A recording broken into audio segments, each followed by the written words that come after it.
Snow whipped across the village as the wind rattled the shutters of a quiet tavern. Inside, warmth and laughter pushed back the storm. At one table, two men spoke in hushed tones.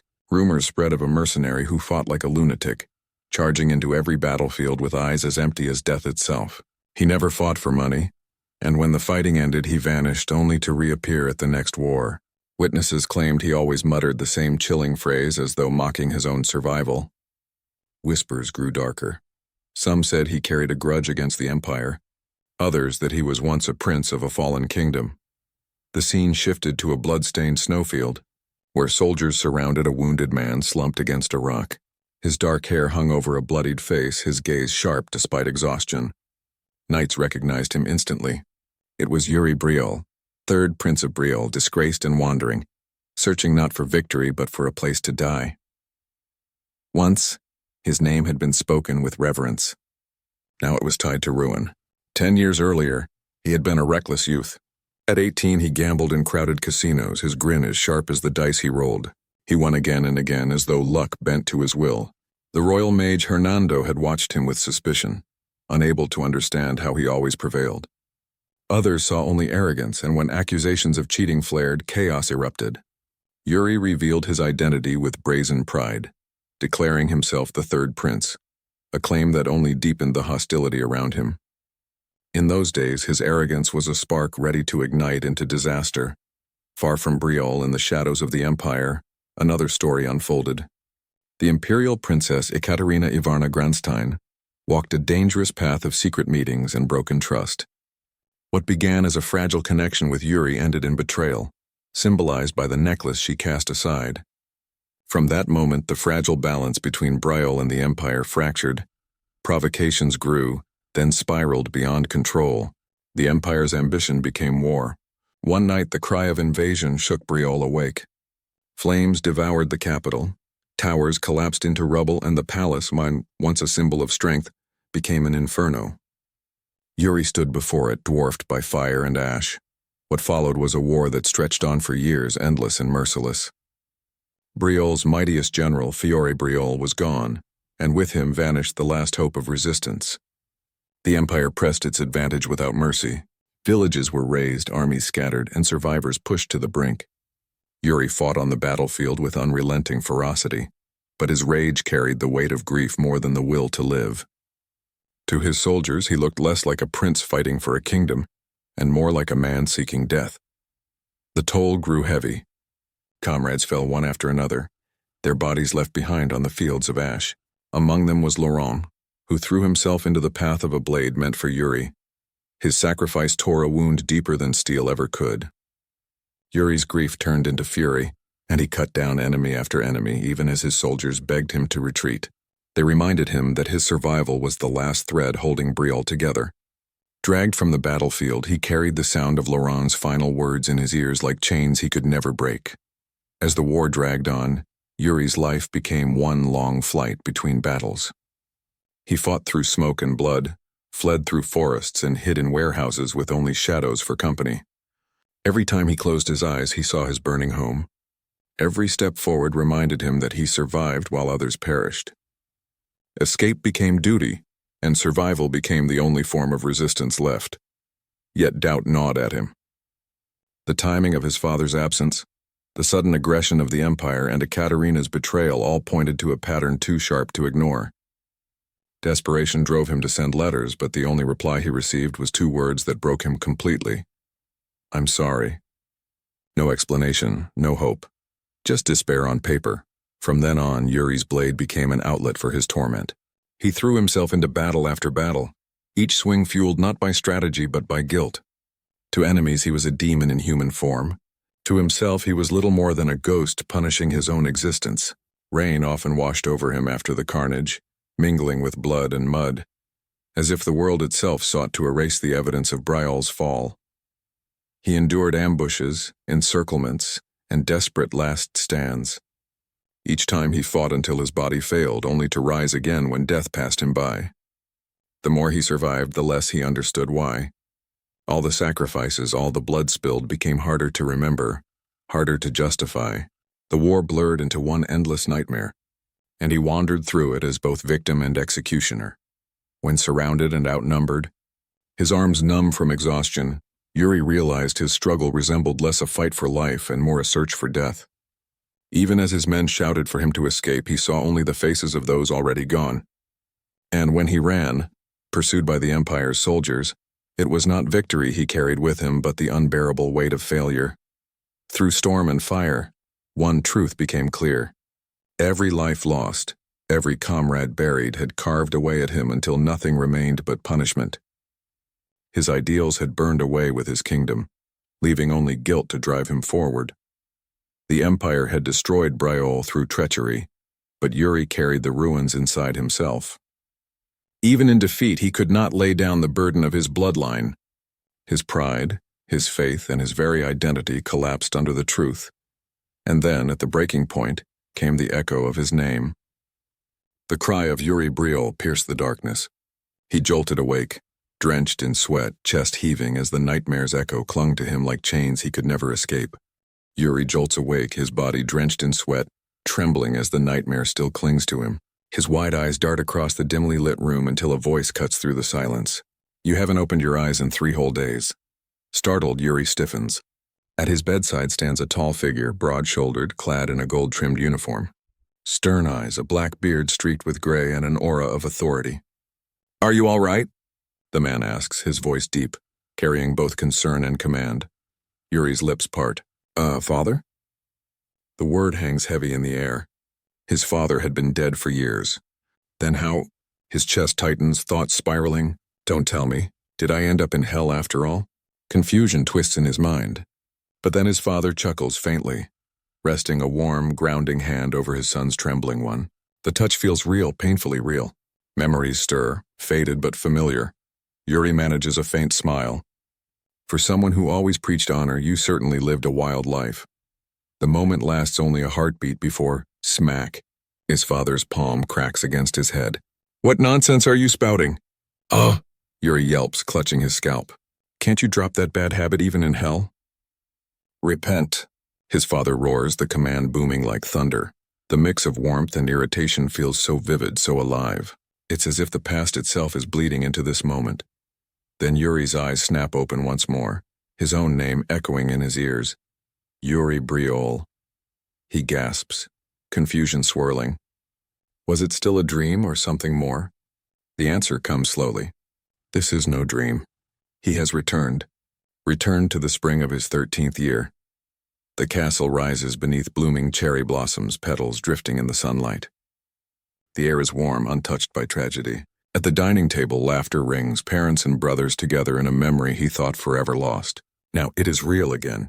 Yuri Briol, the third prince, has been given a second chance. Curtains sweep open, flooding his chamber with golden light. A servant's voice calls gently, "Your Highness, it's time to get up." The boy stirs beneath the blankets. A new morning, and with it a new fate. But Yuri is not one to let doubt linger. He turns to Ina, the maid, and with an almost mischievous seriousness declares, "Slap me." 3 times. "Make it sting." Ina freezes, horrified. "What? That would be treason." Yuri only smirks. "It's not treason if it's my order." Reluctantly, she obeys. The sound of each strike cracks the air, leaving Yuri's cheek burning red. He winces, then mutters, "I forgot how strong Ina is. The pain is sharp, undeniable. This isn't a dream." Later, the palace training grounds ring with the clash of wood. Yuri stumbles back from Ina's strike as a few noble boys snicker on the sidelines. His irritation grows. No one believes in him, not even Bernard. Bernard, the man once known as the sword demon. His wooden blade moves with deadly precision, but his lessons lack spirit. Yuri remembers why. Years ago, he overheard Bernard speak in quiet disappointment. He has so much talent. If only he were diligent, he could have been a blessing to Briol. Pride wounded, the younger Yuri rebelled, stopped listening. Bernard gave up on him. Their training became empty. But now Yuri's grip tightens. His voice cuts through the courtyard. "Bernard," the swordsman pauses, eyes narrowing. "From today on," Yuri declares, determination blazing, "things will be different." Bernard studies him in silence. Then a faint smirk. Without warning, blue aura erupts around his blade, raw power crackling in the air. "Very well," he says, "then let us begin." Real training. He lunges. The impact shakes the courtyard. Yuri scrambles, blocking desperately as sparks of mana burst between their strikes. The pressure is crushing, the speed overwhelming. This isn't sparring, it's survival. Sweat streams down Yuri's face as he stumbles, barely keeping up. Blow after blow rains down until his sword is knocked free. He collapses onto the ground, gasping for air, and yet through the exhaustion a faint smile tugs at his lips. If I keep enduring this, I'll grow stronger. Bernard lowers his blade, pride flickering in his stern eyes. Your Highness, he says softly, a rare note of respect. Yuri, sprawled on the ground, meets his gaze, determined, unyielding. But the moment shatters when a maid bursts in breathless. Please hurry, Your Highness. His Majesty is looking for you. Confused, Yuri frowns. Why? She hesitates. Count Johannes and his son have arrived. Yuri's eyes widen. Memories flash. Flames, betrayal, the fall of the kingdom. The traitor who opened the gates. Goth Barkvar. His voice turns cold, each word sharp as steel. Ina? Yes, Your Highness? That boy. Where is he now? In the royal dining hall, golden plates and fine dishes lined a long table draped in red. The king sat at its head, surrounded by nobles and princes. The air was heavy with formality. All eyes drifted toward Yuri, the third prince. His calm composure drew murmurs. Some noted how much he had changed. His body stronger, his aura sharper. The king's remark was cold, wondering aloud if his son had eaten something unusual. Laughter followed, but beneath the surface tension simmered. One noble joked about sharing a meal with Yuri to gain his strength. Another snapped back that his own son was already clever enough, only to be dismissed as still lacking. At the far end, a prince admired Yuri in silence, even blushing, until Yuri's sharp glare crushed him with pressure like a storm. The boy froze, sweat beading on his forehead. The moment broke when one of Yuri's brothers leaned closer. He asked quietly if something had happened between Yuri and Goth. Yuri's hand tightened around his fork. Yes, that bastard stabbed me in the back. His brother smirked, teasing him. And you'll just let it go? The great Yuri Briol? Yuri said nothing, but his gaze pierced across the table. Goth shifted under the weight of it, irritation twisting his face. Memories of betrayal and fire flickered through Yuri's mind. This time, he thought, the past would not repeat itself. He turned to Goth with calm steel in his voice. I hear you're good with a sword. The boy fumbled, caught off guard. Before he could answer, Yuri's hand slammed against the table. You brat. The challenge spilled into the courtyard. The two boys faced each other with wooden swords. Yuri's voice was firm. The kingdom has no need for narrow-minded knights.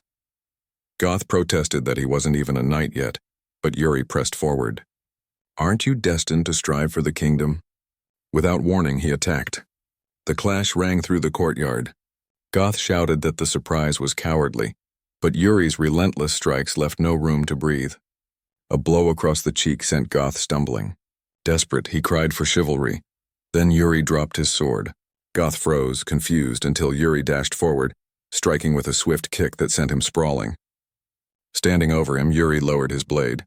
His voice was cold. Goth Backbear, your father is a count and a respected knight. Do you understand what that title is for? Who gave him that power? Goth stammered, unable to answer. Yuri's gaze hardened. In this life, he would ensure no knight of Briol carried weak thoughts, not even himself. When the duel ended, Yuri clasped Goth's hand. From now on, see the essence of every situation. Think carefully about the meaning of these words. Goth turned away, silent. Later, his older brother teased him with a grin. Are you really that strong? Honestly, I thought you'd lose. Yuri gave him a flat look. What on earth do you take me for?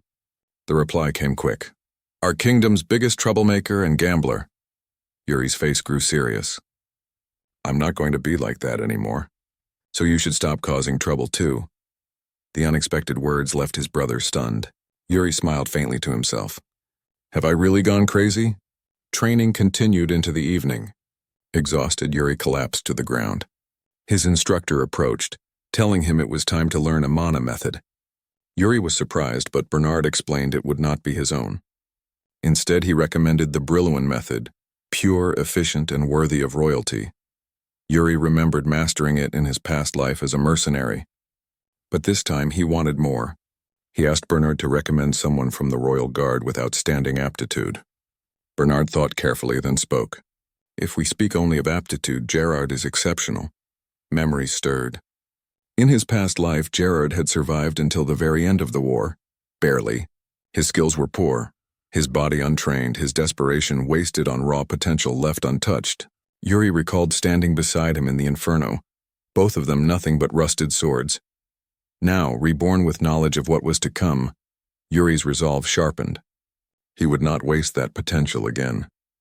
As the sun set, painting the sky in shades of orange and red, Yuri rose with determination. "Well then," he murmured with a faint smile, "shall we pay our slacker knight a visit?" Inside the training grounds, a blond knight gripped his sword, preparing himself. From a distance, Yuri watched, his lips curving into a subtle, knowing smile. The evening sky deepened into shades of crimson and violet, the last light of the sun spilling across the castle walls. From a balcony overlooking the training grounds, two knights stood watch, their armor faintly glowing in the twilight. Below them, the courtyard rang with the sharp crack of wooden swords. Soldiers locked in practice matches, their voices rising in grunts and laughter. The third prince appeared, his confident stride drawing immediate bows. "Your Highness," a knight greeted respectfully. "What brings you here?" "I came to see how the training is going," the boy replied, his tone light but his gaze sharp. Down below, the soldiers sparred with passion, but the prince's eyes narrowed. "Indeed. They seem motivated," he muttered, then asked the question that made the knights exchange uneasy glances. "Where is Jared?" The recruit stood out quickly, his blade moving with skill but without effort, his footwork cautious, almost lazy.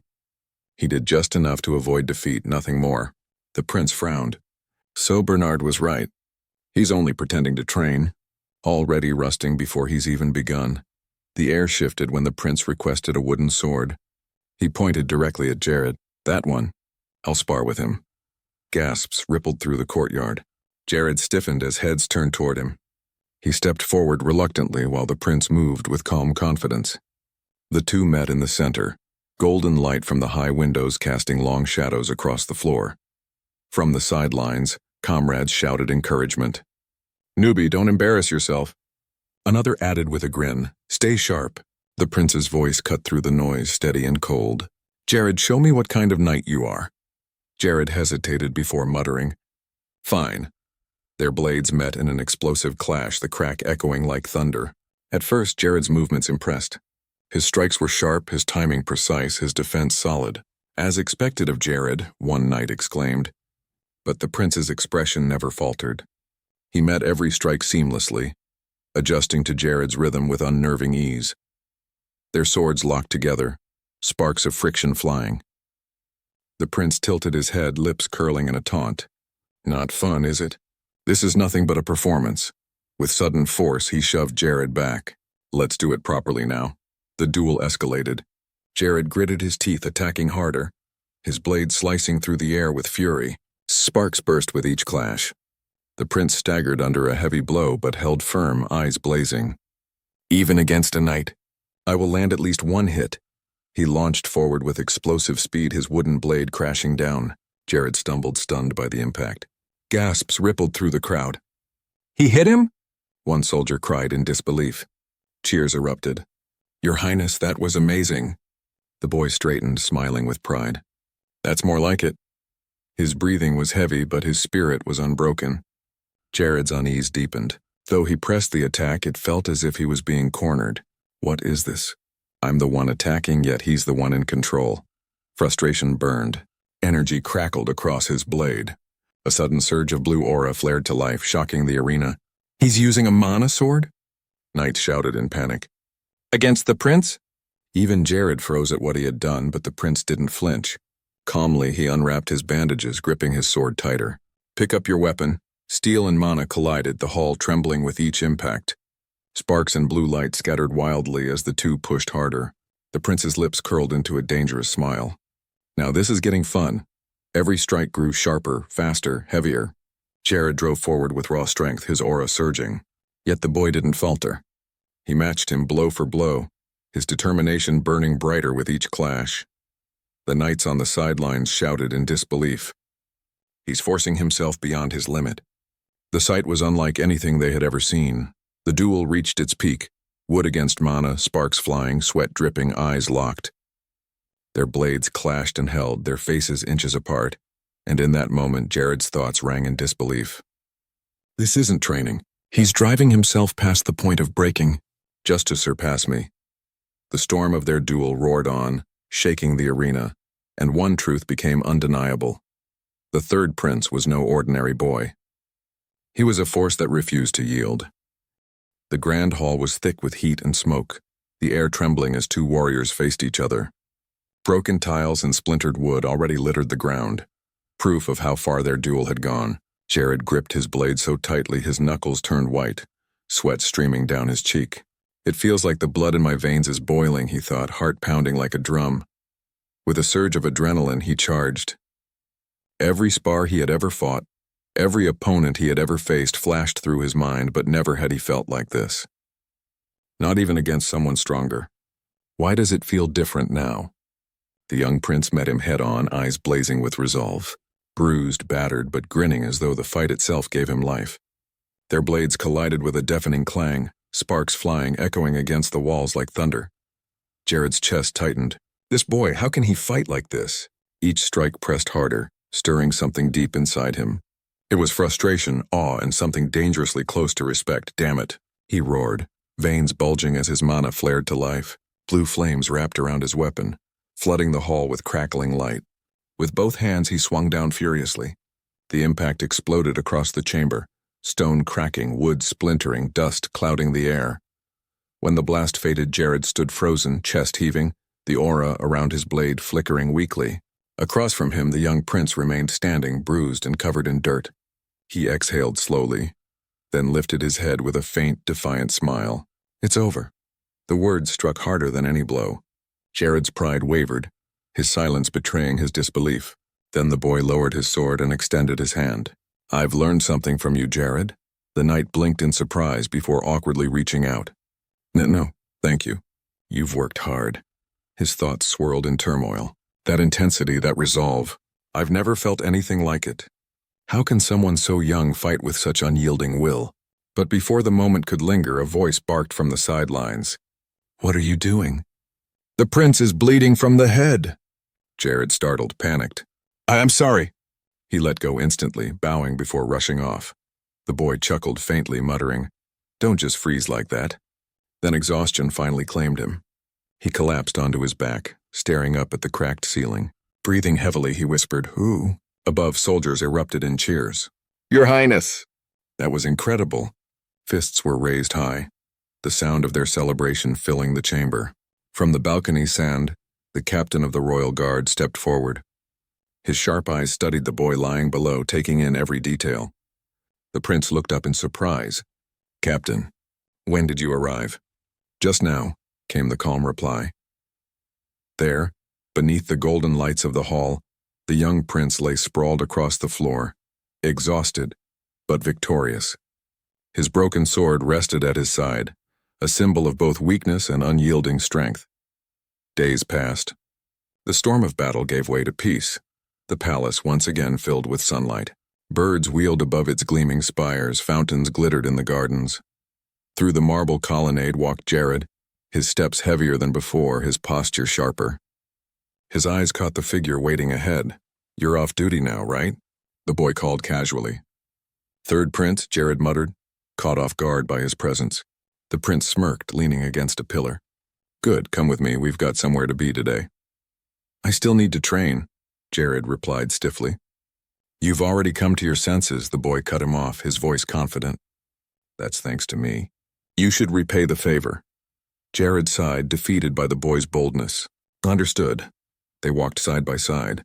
Jared frowned. Where exactly are we going? Just follow me quietly, the prince answered, his tone both casual and commanding. Then his eyes gleamed mischievously. Don't worry. I'm bringing one more person. He cupped his hands around his mouth and shouted, Ay! From a distance, a figure turned, a man with silver hair and a flowing black cloak. Hernando, Royal Mage of Briol, Hernando, the boy called. The mage raised an eyebrow, clearly unamused. What is it, Your Highness? We've got somewhere to go. Assist me, the prince ordered firmly. Hernando scratched his head. I'd like to, but I've got pressing business. I'll pay off your gambling debt, the boy interrupted coldly. The mage froze, eyes widening. Are you serious? Yes, everything you lost to me, wiped clean. Hernando pulled out a folded paper with a sly grin. Then let's put it in writing. The boy's expression fell flat. Is the name of the third prince really worth so little? He buried his face in one hand, muttering in frustration. Jared, he snapped suddenly. You vouch for me. The knight stiffened under the sudden pressure. Understood. Satisfied, the mage chuckled. Well then, shall we be off, your highness? The boy's gaze hardened, his words cutting sharp. Our destination is Sword Mountain. Jared and Hernando stiffened in shock.